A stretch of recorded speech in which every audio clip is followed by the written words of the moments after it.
Hey everyone, Harris O'Malley from DrNerdLove.com, and this week I want to talk about 5 ways that you can be more attractive almost instantly. And before anyone makes the obvious joke, no, plastic surgery isn't involved.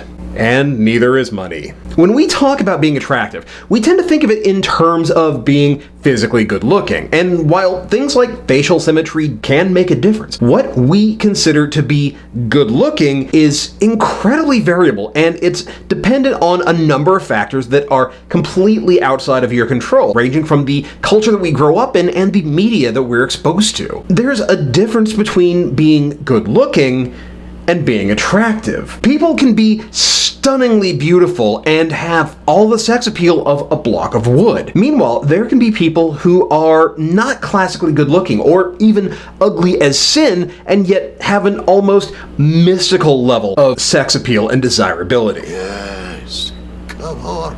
Serge Gainsbourg is one obvious example. So is Henry Kissinger. Not exactly somebody who would have been considered a hot piece of ass under the best of circumstances. Yet, despite their not being the most aesthetically gifted of individuals, these are a couple of people who got more strange ass than a dude at a mutant donkey auction with a stolen credit card. Being attractive isn't about whether you have abs like whoa or cheekbones that you can cut cheese with. It's not about your skull or your jawline. It's about the way that you present yourself and the effort that you put in. Attractiveness is about the holistic person. It's the little things about you as an individual that come together like a sexy Voltron that make you desirable to others. Tip number 1, you need a new haircut. For a lot of guys, hair is something that they put the least amount of thought or effort into, if they put any in at all. In fact, there are a lot of dudes out there who are rocking the exact same hairstyle they've had since high school or college. Hey, it's been working for them for the last 20 years. Why change now? The thing is,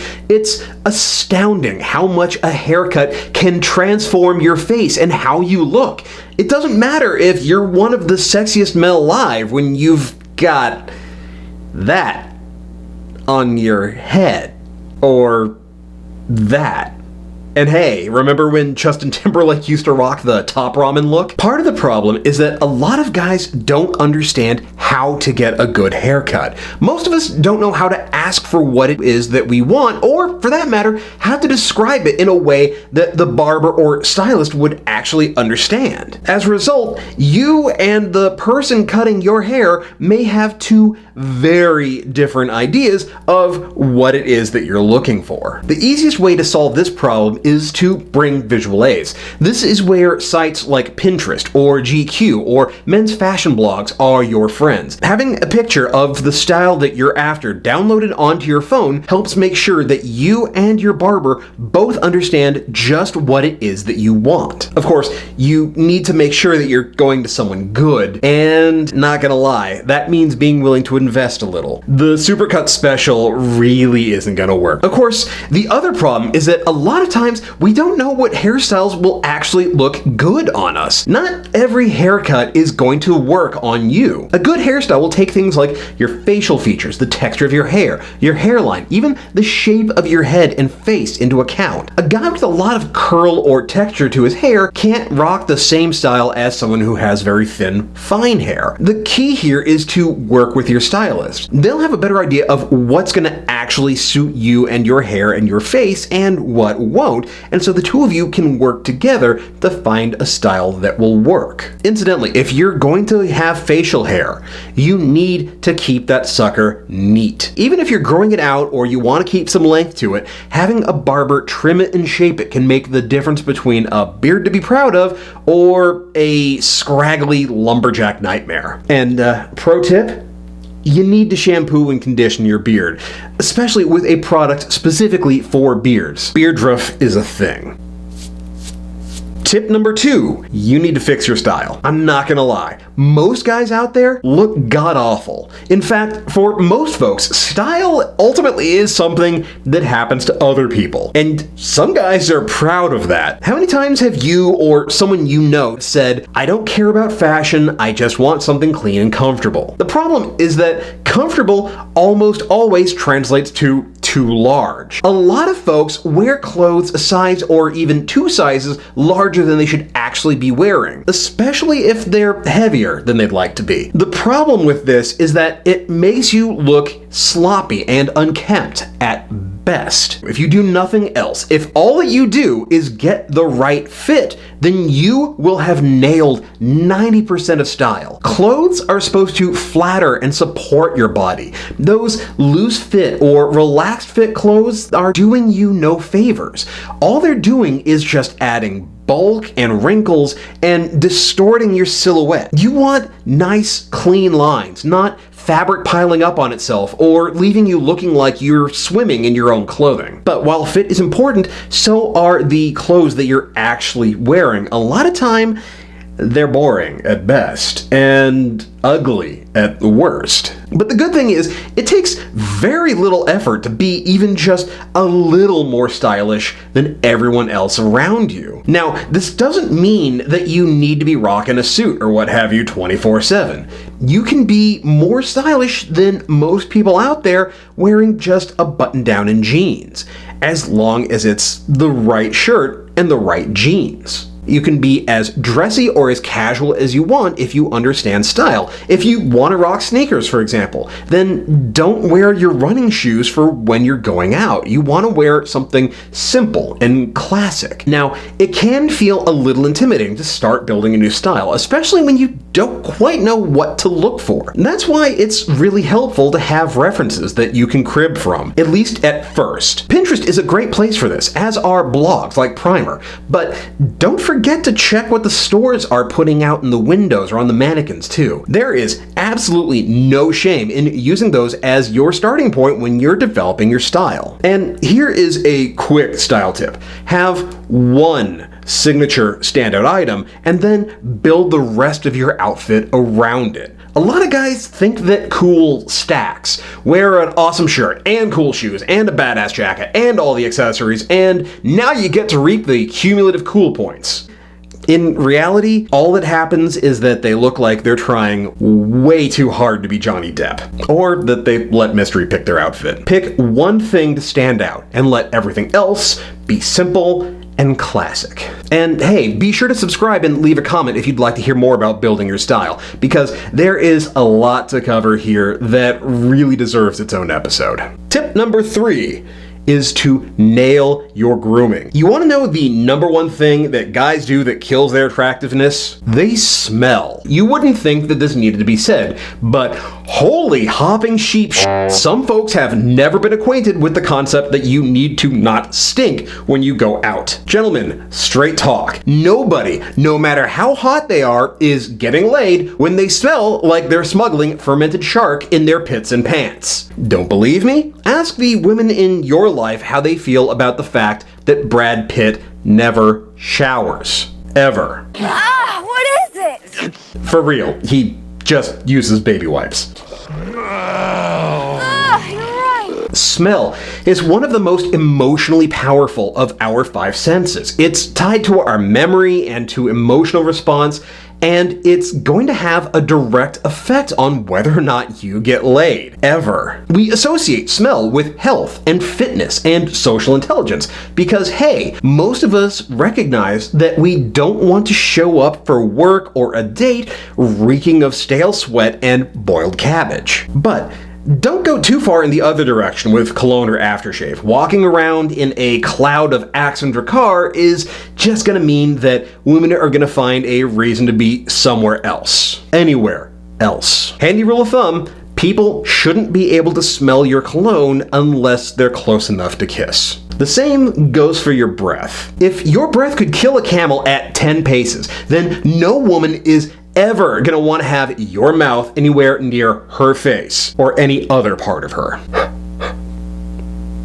But that's not the only aspect of grooming and hygiene that you need to work on. Skincare, especially for your face, is vital. At the bare minimum, you want to use a facial cleanser and a moisturizer, preferably one with sunscreen. And if you want the one grooming tip that guys always forget about and women always notice, take care of your nails, particularly on your hands. Women have very good reasons to want you to keep your nails trimmed and neat. Tip number 4 is to work on your body language and the way that you carry yourself. Now, you may notice that this comes up a lot. This is because so much of communication is nonverbal. We convey a wealth of information about ourselves to others with the way that we stand, with the way that we sit, the way that we walk, and even the way that we hold ourselves when we are remaining perfectly still. But there is more to it than just your posture and taking up a little bit more space.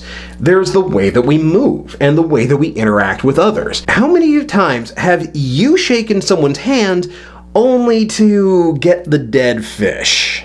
Or, for that matter, how many times have you gone to talk to someone that you were really into, but you're so nervous that you're a little hesitant or a little twitchy?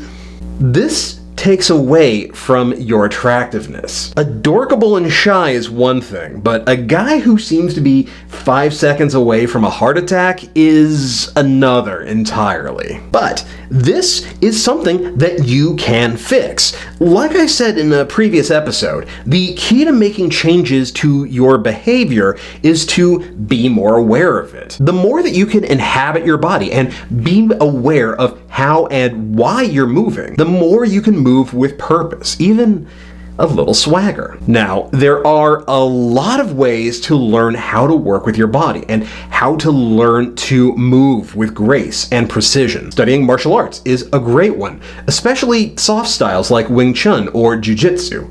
Yoga is another great method, but personally, I suggest taking dancing lessons. Previously, I suggested learning how to dance as part of a way to work on communication, but it's also a great way of working on your body language. Dancing requires that you pay attention to your body. You have to have a strong frame with your partner, and you have to develop your sense of rhythm in order to stay in time with them. You have to move deliberately and decisively to be a good dancer.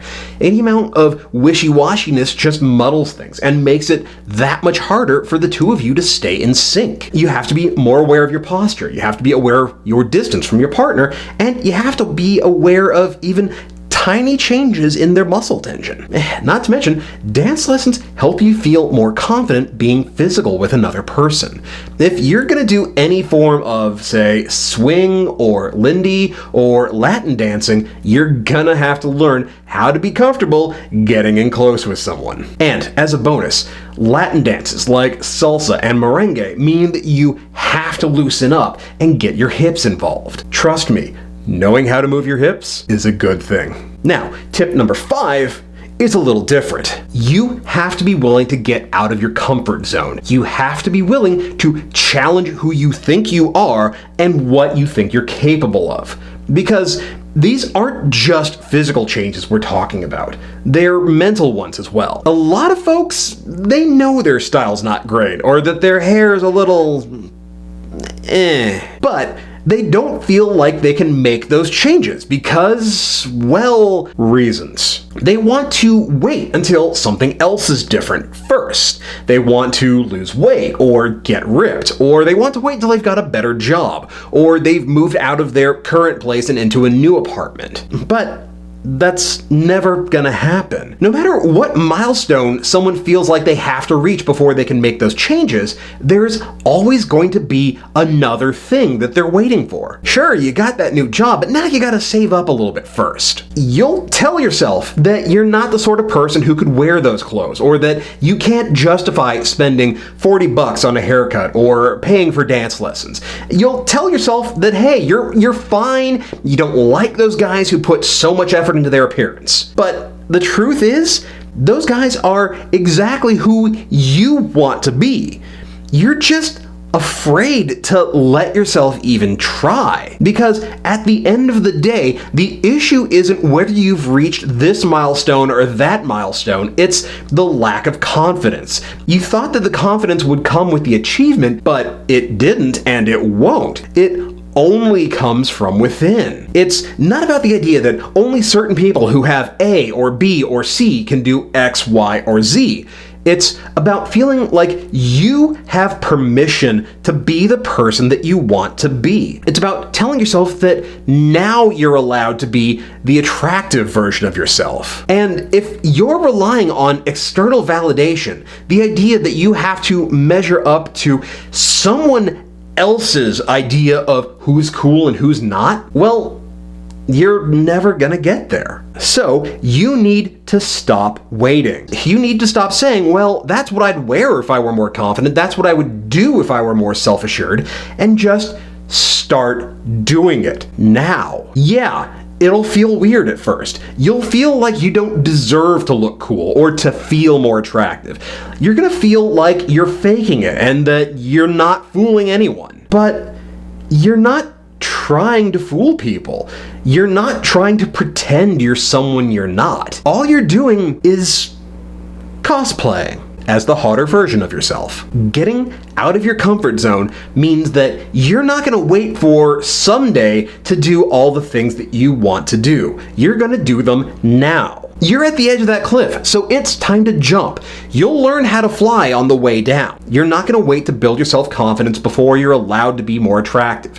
You are going to start being your new attractive self now. And the confidence will come afterwards.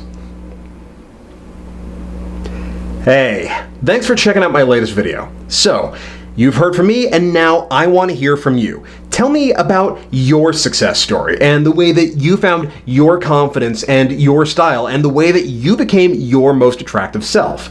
And if you're not there yet, then I want to hear about how you're going to get there. I can't wait to hear your plans, and I know that everybody else watching this can't wait either, so be sure to share your story in the comments below. And hey, if you have a short dating question or a topic you'd like to hear more about on here, then hit me up. Share that in the comments as well, or you can send that to me at doc@drnerdlove.com with "for YouTube" in the subject header. Meanwhile, if you want to know more about what to do with all that new attention that you're going to be getting, check out my new book, I Got Her Number, Now What? This is your all-purpose guide to texting for social success, whether you are talking via text or sliding into her DMs like a champion. Links to buy and all my books are in the show notes, so be sure to check them out. And if you do check them out, be sure to rate and review it on Amazon and Goodreads. It's a huge help. Now, if you've been digging the series, then you know what to do. Hit that thumbs up, let me know, be sure to subscribe, ring that bell so you get your notifications,